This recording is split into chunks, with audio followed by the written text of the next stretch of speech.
Hi friends, welcome back to our channel. ನಾನು ಸುಮ್ಮ. ಎಲ್ಲರೂ ಹೇಗಿದ್ದೀರಾ, ಚೆನ್ನಾಗಿದ್ದೀರಾ ಅಂತ ಅಂದ್ಕೊಳ್ತಾ ಇವತ್ತಿನ ವೀಡಿಯೋನ ಸ್ಟಾರ್ಟ್ ಮಾಡ್ತಾ ಇದ್ದೀನಿ. ನಾನು ಲಾಸ್ಟ್ ಒಂದು ವೀಡಿಯೋದಲ್ಲಿ ಹೇಳಿದ್ದೆ, ಕಂಟಿನ್ಯೂಯಸ್ ಆಗಿ ನಾನು ಚಾಲೆಂಜ್ ತೊಗೊಂಡಿರೋ ವೀಡಿಯೋದಲ್ಲಿ ನೋಡಿದರೆ ಗೊತ್ತಾಗುತ್ತೆ ನಿಮಗೆ. ನೋಡಿಲ್ಲ ಅಂತಂದರೆ ನನ್ನ ಹಳೆ ವೀಡಿಯೋನ ಚೆಕ್ ಮಾಡಿ, ನಿಮಗೆ ಗೊತ್ತಾಗುತ್ತೆ ಏನು ಚಾಲೆಂಜ್ ತೊಗೊಂಡಿದ್ದೆ ಅಂತ. ಅದರಲ್ಲಿ ಒಂದು ಚಾಲೆಂಜ್ ಏನಪ್ಪ ಅಂತಂದರೆ, ಡೈಲಿ ವೀಡಿಯೋಸನ್ನು ಅಪ್ಲೋಡ್ ಮಾಡ್ತೀನಿ ಮಿಸ್ ಮಾಡ್ದಲೇ ಅಂತ ಹೇಳಿದ್ದೆ. ಬಟ್ ನಿನ್ನೆ ವೀಡಿಯೋನ ಅಪ್ಲೋಡ್ ಮಾಡೋಕ್ಕಾಗಲಿಲ್ಲ. ಇವತ್ತೂ ಕೂಡ ಲಾಂಗ್ ವೀಡಿಯೋನ ಅಪ್ಲೋಡ್ ಮಾಡಿಲ್ಲ. ಯಾಕಂದರೆ ರೀಸನ್ ಬಂದು ನಂದು ಮೊಬೈಲ್ ಸ್ವಲ್ಪ ಪ್ರಾಬ್ಲಮ್ ಆಗಿದೆ. ಜೊತೆಗೆ ನಾನು ಹೇಳಿದ್ದೆ ಏನು ಸೆಲ್ಫಿ ಸ್ಟಿಕ್ ಮುರಿದೋಗಿದೆ, ಇದ್ದಿದ್ದೇ ಒಂದು, ಅದು ಮುರಿದೋಗಿದೆ. ಹಾಗಾಗಿ ವೀಡಿಯೋ ಮಾಡೋದಕ್ಕೆ ಆಗಿಲ್ಲ. ಸ್ವಲ್ಪ ಪ್ರಾಬ್ಲಮ್ ಆಯಿತು, ಅದರಿಂದನೇ ಆಗಿ. ಇನ್ನೊಂದಿತ್ತು, ಅದರಲ್ಲಿ ಅಷ್ಟಾಗಿ ನಾನು ವೀಡಿಯೋ ಮಾಡ್ಕೊಳಕ್ಕಾಗ್ತಾಯಿಲ್ಲ. ಇದು ಬಂದು ದಾವಣಗೆರೆಗೆ ನಮ್ಮ ನಾದಿನಿ ಮನೆಗೆ ಅಂತ ಹೋಗಿದ್ವಿ. ಅಲ್ಲಿಂದ ಸ್ವಲ್ಪ ದೂರದಲ್ಲೇ ಉಚ್ಚಂಗಮ್ಮ ದುರ್ಗಾ ಅಂತ ಏನೋ ಹೆಸರಿದು.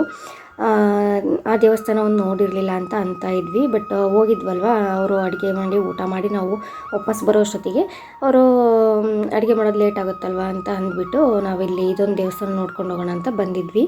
ಆದರೆ ನಾನು ದೇವಸ್ಥಾನಕ್ಕೆ ಹೋಗೋ ಥರ ಇರಲಿಲ್ಲ, ನಂದು ಪೀರಿಯಡ್ ಟೈಮ್ ಇತ್ತು. ಹಂಗಾಗಿ ಮಕ್ಕಳು ಮತ್ತು ನನ್ನ ಹಸ್ಬೆಂಡು ಎಲ್ಲ ಹೋಗಿದ್ದರು.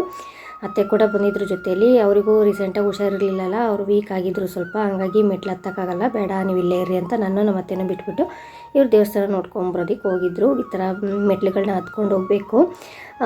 ಈ ದೇವಸ್ಥಾನ ಯಾರೆಲ್ಲ ನೋಡಿದ್ದೀರಾ, ಯಾರಿಗೆಲ್ಲ ಹತ್ರ ಇದೆ ಈ ದೇವಸ್ಥಾನ ಅನ್ನೋದನ್ನು ಕಮೆಂಟ್ ಮಾಡಿ ತಿಳಿಸಿ. ನನಗೂ ಕೂಡ ಖುಷಿಯಾಗುತ್ತೆ. ದಾವಣಗೆರೆಯಿಂದ ಯಾರೆಲ್ಲ ವೀಡಿಯೋಸ್ ನೋಡ್ತಾ ಇದ್ದೀರಾ ಅಂತ ಹೇಳಿ ತಿಳಿಸಿ. ಅಲ್ಲಿದ್ದು ಸ್ವಲ್ಪ ವೀಡಿಯೋಸು ನನ್ನ ಹಸ್ಬೆಂಡೇ ಮಾಡ್ಕೊಂಬಂದಿರೋದು. ನನಗೂ ಒಂಥರ ಖುಷಿ ಆಯಿತು. ಬಟ್ ಮೇಲೆ ಹೋಗಿರಲಿಲ್ಲಲ್ಲ, ಅದೊಂದು ಸ್ವಲ್ಪ ಬೇಜಾರಾಯಿತು. ಅಷ್ಟತ್ರ ಹೋಗ್ಬಿಟ್ಟು ನಾವು ಕೆಳಗಡೆ ವೆಯ್ಟ್ ಮಾಡ್ತಾಯಿದ್ವಿ ಅವ್ರು ಹೋಗಿ ಬರೋವರೆಗೂ.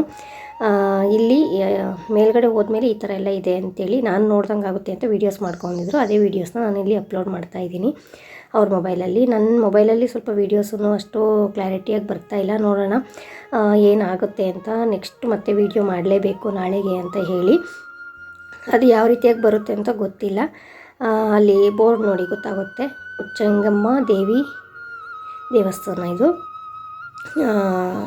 ಚೆನ್ನಾಗಿತ್ತು ಅಂತ ಹೇಳಿದರು. ಮೇಲ್ಗಡೆ ಎಲ್ಲ ಹೋಗಿ ನೋಡ್ಕೊಂಬಂದಮೇಲೆ ಅವರು ಕೂಡ ಖುಷಿ ಆಯಿತು, ಬಂದಿದ್ದಕ್ಕೂ ನೋಡ್ಕೊಂಬಂದಿದ್ದು ಒಂಥರ ಖುಷಿ ಆಯಿತು ಅಂತ. ಆಮೇಲೆ ಪ್ರಸಾದ ಇತ್ತು, ತಿನ್ಕೊಂಡು ಬಂದ್ವಿ ಅಂತ.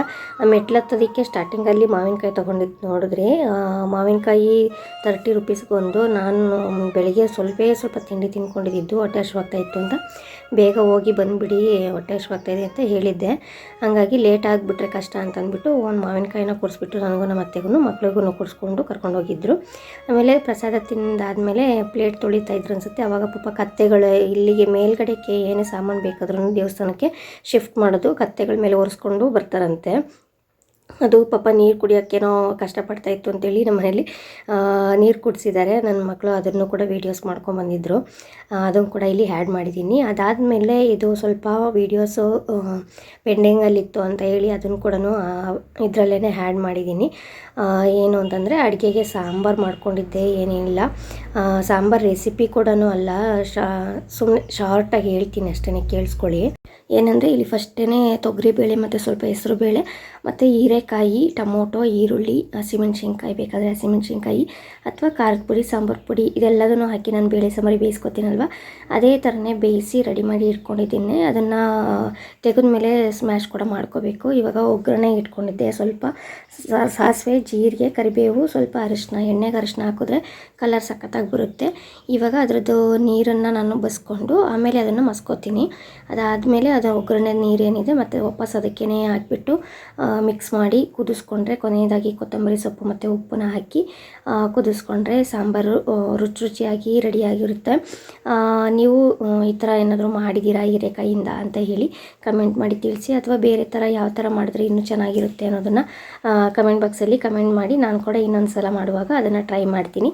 ಚೆನ್ನಾಗಿ ಬಂತು ಅಂತ ಅಂದರೆ ಶೇರ್ ಮಾಡ್ಕೋತೀನಿ, ಅದು ಬೇರೆಯವ್ರಿಗೆ ಕೂಡ ಹೆಲ್ಪ್ ಆಗುತ್ತೆ ಅಂತ ಹೇಳಿ. ಇದಿಷ್ಟು ಸಾಂಬಾರು ರೆಸಿಪಿ ಆಯಿತು. ಇದರಲ್ಲಿ ಸ್ವಲ್ಪ ವೀಡಿಯೋಸ್ ಕಡಿಮೆ ಆಗಿತ್ತು ಅಂತ ಹೇಳಿ ಇದನ್ನು ಇದರಲ್ಲಿ ಆ್ಯಡ್ ಮಾಡಿರೋದಷ್ಟೇ. ಇಲ್ಲ ಅಂತಂದಿದ್ರೆ ನಾನು ಬೇರೆ ಇದು ವೀಡಿಯೋ ಕಂಟಿನ್ಯೂಸ್ ಆಗಿ ನಾನು ಸ್ವಲ್ಪ ಇತ್ತು, ಹಾಗಾಗಿ ಅದನ್ನೇ ಅಪ್ಲೋಡ್ ಮಾಡಬೇಕಂತ ಅಂದ್ಕೊಂಡಿದ್ದು. ಬಟ್ ಅದನ್ನು ಒಂದು 4 ಮಿನಿಟ್ಸಲ್ಲೇ ವೀಡಿಯೋಸು ಅಷ್ಟೇ ಹಾಕಿದ್ರೂ ಚೆನ್ನಾಗಿರೋದಿಲ್ಲ ಅಂತ ಹೇಳಿಬಿಟ್ಟು ನಾನು ಇದರಲ್ಲೇ ಆ್ಯಡ್ ಮಾಡ್ಕೊಂಡಿದ್ದೀನಿ ಅಷ್ಟೇ. ಇದು ಸಿಂಪಲ್ ಸಾಂಬಾರು. ಇದರಲ್ಲಿ ಹೀರೆಕಾಯಿ ಬಿಟ್ಟರೆ ನೀವು ಆಲೂಗಡ್ಡೆನೂ ಹಾಕ್ಕೊಂಡು ಮಾಡ್ಕೋಬೋದು, ಅಥವಾ ಬದನೆಕಾಯಿ ಹಾಕ್ಕೊಂಡು ಮಾಡ್ಕೋಬೋದು. ತುಂಬ ಟೇಸ್ಟಿಯಾಗಿ ಬರುತ್ತೆ. ಇದು ಮತ್ತು ಬೇರೆ ಬೇರೆ ತರಕಾರಿನೂ ಹಾಕ್ಕೊಂಡು ಮಾಡ್ಕೋತಾರೆ. ನಾನು ಇದಿಷ್ಟನ್ನೇ ಹಾಕ್ಕೊಂಡು ಮಾಡ್ಕೊಳ್ಳೋದು. ಅದೊಂಥರ ಗ್ರೇವಿ ಸ್ವಲ್ಪ ಗಟ್ಟಿಯಾಗಿ ಬರುತ್ತಲ್ವ, ಟೇಸ್ಟ್ ಸಖತ್ತಾಗಿರುತ್ತೆ. ಹಾಗಾಗಿ ಬರೀ ಬೇಳೆಯಲ್ಲೂ ಕೂಡ ಮಾಡ್ಕೋಬೋದು. ಅದಾದಮೇಲೆ ಒಂದು ಬ್ಲೌಸ್ ಕಟಿಂಗ್ ಮಾಡ್ಕೊಳ್ಳೋದಿತ್ತು, ಹಾಗಾಗಿ ಅದನ್ನು ಕೂಡ ಬೇಗ ಬೇಗ ಕಟ್ ಮಾಡಿ ಇಟ್ಕೊಂಡ್ರೆ ಹೆಲ್ಪ್ ಆಗುತ್ತೆ ಅಂತ ಹೇಳಿ, ಸ್ಟಿಚ್ ಮಾಡೋದಕ್ಕೆ ಹೆಲ್ಪ್ ಆಗುತ್ತೆ ಅಂತೇಳಿ ಕಟ್ ಮಾಡ್ಕೋತಾ ಇದ್ದೀನಿ. ನಾನು ಇಲ್ಲಿ ಮೆಜರ್ಮೆಂಟ್ ಎಲ್ಲನೂ ಶೇರ್ ಮಾಡಬೇಕಂತ ಅಂದ್ಕೊಂಡಿದ್ದೆ. ಮತ್ತು ಸ್ವಲ್ಪ ವೀಡಿಯೋಸ್ ಮಾಡೋದಕ್ಕೆ ಹೆಂಗೆ ಅಂತಂದರೆ ನಾನು ಒಬ್ಬಳೇ ಇಟ್ಕೊಂಡು ವೀಡಿಯೋಸ್ ಮಾಡುವಾಗ ಸ್ವಲ್ಪ ಕಷ್ಟ ಆಗುತ್ತೆ. ಹಂಗಾಗಿ ಇದು ಮತ್ತು ನಾನು ಹೇಳಿದೆ ಹಳೆ ವೀಡಿಯೋ, ಏನು ಟ್ರೈಪಾಡ್ ಇದ್ದಾಗ ಮಾಡಿದ್ದು ವೀಡಿಯೋ, ಅಂದರೆ ಸೆಲ್ಫಿ ಸ್ಟಿಕ್ ಇದ್ದಾಗ ಮಾಡಿರೋದು. ಮತ್ತು ಚೆನ್ನಾಗಿ ಬಂದಿದೆಯಲ್ಲ ಅಂತ ಹೇಳೋಕ್ಕೆ ಹೋಗಬೇಡಿ, ಇದು ಹಳೆ ವೀಡಿಯೋನ ಹ್ಯಾಡ್ ಮಾಡ್ತಾಯಿದ್ದೀನಿ ಅಂತ ಫಸ್ಟೇ ಹೇಳಿದ್ದೀನಿ. ನಿಮಗೇನಾದರೂ ಬ್ಲೌಸ್ ಕಟ್ಟಿಂಗು ಅಥವಾ ಮಕ್ಕಳದ್ದು ಲೆಹಂಗಾ ಅಥವಾ ದೊಡ್ಡವ್ರ ಲೆಹಂಗಾ, ಚೂಡಿದಾರ್ ಕಟ್ಟಿಂಗು, ಈ ಥರ ಕಟ್ಟಿಂಗ್ದು ಸ್ಟಿಚಿಂಗ್ದು ಯಾವುದಾದ್ರೂ ವೀಡಿಯೋಸ್ ಬೇಕಂದರೆ ಕಮೆಂಟ್ ಮಾಡಿ ತಿಳಿಸಿ. ನಾನು ಕೂಡ ಇನ್ಮೇಲೆ ಸ್ವಲ್ಪ ಟೈಮ್ ಮಾಡಿಕೊಂಡು ಏನಾದ್ರೂ ಸ್ಟಿಚಿಂಗ್ ವೀಡಿಯೋಸ್ನ ಹಾಕಬೇಕು ಅಂತೇಳಿ ಅನ್ಕೋತಾ ಇದ್ದೀನಿ. ಅದಕ್ಕಾಗಿ ನನಗೂ ಹೆಲ್ಪ್ ಆಗುತ್ತೆ. ನಿಮಗೆ ಯಾವ ಥರ ವೀಡಿಯೋಸ್ ಬೇಕು ಅಂತ ಗೊತ್ತಾದರೆ ನನಗೆ ಅದೇ ಥರ ವೀಡಿಯೋಸ್ನ ಮಾಡೋದಕ್ಕೆ ಹೆಲ್ಪ್ ಆಗುತ್ತೆ. ನೀವು ಇಷ್ಟ ಇಲ್ಲದೇ ಇರೋ ವೀಡಿಯೋನ ನಿಮಗೂ ನೋಡೋಕ್ಕೆ ಕಷ್ಟ ಆಗುತ್ತಲ್ವ, ಹಾಗಾಗಿ ಇದೇ ಥರ ವೀಡಿಯೋಸ್ ಮಾಡಿ ಯಾಕ ಅಂತ ಹೇಳಿದ್ರೆ ನಾನು ಆ ಥರದ್ದು ಮಾಡ್ತೀನಿ. ಮತ್ತು ಸೀರೆ ಕುಚ್ಚು ಹಾಕೋ ಡಿಸೈನ್ಸ್ ಏನಾದರೂ ಬೇಕಂತಂದರೆ ಅದು ಯಾವ ಥರ ಬೇಕು ಅನ್ನೋದನ್ನು ಕಮೆಂಟ್ ಮಾಡಿ, ಅಥವಾ ಬೇರೆ ಇದನ್ನಿಷ್ಟನ್ನ ಬಿಟ್ಟು ಮತ್ತೆ ಏನಾದರೂ ವೀಡಿಯೋಸ್ ಬೇಕು ಅಂತಂದ್ರೂ ಕಮೆಂಟ್ ಮಾಡಿ. ನಾನು ಅದನ್ನು ಆದಷ್ಟು ನನ್ನ ಪ್ರಯತ್ನನ ನಾನು ಮಾಡ್ತೀನಿ. ಆವಾಗ ಇಷ್ಟ ಆಗುತ್ತೆ, ನೀವು ಇಷ್ಟಪಟ್ಟು ನೋಡ್ತೀರಾ ಅಂತ ಹೇಳಿ ಕೇಳ್ತಾ ಇದ್ದೀನಿ. ಯಾಕಂದರೆ ಈಗ ನನಗೆ ಬರುವಂಥದ್ದು ಅಥವಾ ಮನೆಗೆ ನಾನು ಏನು ಮಾಡ್ತಾಯಿದ್ದೀನಿ ಬರೀ ಅದನ್ನೇ ನಾನು ವೀಡಿಯೋಸ್ನ ಮಾಡ್ತಾಯಿದ್ರೆ ಯಾರಿಗೂ ಇನ್ಸ್ಪಿರೇಷನ್ ಅಂತ ಆಗಲ್ಲ. ನೆಕ್ಸ್ಟು ಈಗ ಇನ್ನೂ ಒಂದು ಪ್ಲ್ಯಾನ್ ಇದೆ. ಯೂಟ್ಯೂಬ್ ಜೊತೆಗೆ ನಾನು ಇನ್ನೂ ಒಂದು ಏನೋ ಮಾಡಬೇಕು, ಹೊಸ ಹೆಜ್ಜೆ ಇಡಬೇಕಂತ ಅಂದ್ಕೊಂಡು ಪ್ಲ್ಯಾನ್ ಮಾಡ್ಕೊಂಡಿದ್ದೀನಿ. ಅದಕ್ಕೆ ಸ್ವಲ್ಪ ಟೈಮ್ ತಗೊಳ್ಬೇಕಾಗುತ್ತೆ, ಯಾಕಂದರೆ ಸಡನ್ನಾಗಿ ಮಾಡೋವಂಥದ್ದಲ್ಲ. ಹಾಗಾಗಿ ಸ್ವಲ್ಪ ಟೈಮ್ ತೊಗೊಂಡಿದ್ದೀನಿ. ಅದನ್ನು ಏನು ಅಂತ ಮುಂದಿನ ವೀಡಿಯೋಗಳಲ್ಲಿ ನಾನು ನಿಮ್ಮ ಜೊತೆ ಶೇರ್ ಮಾಡ್ಕೊತೀನಿ.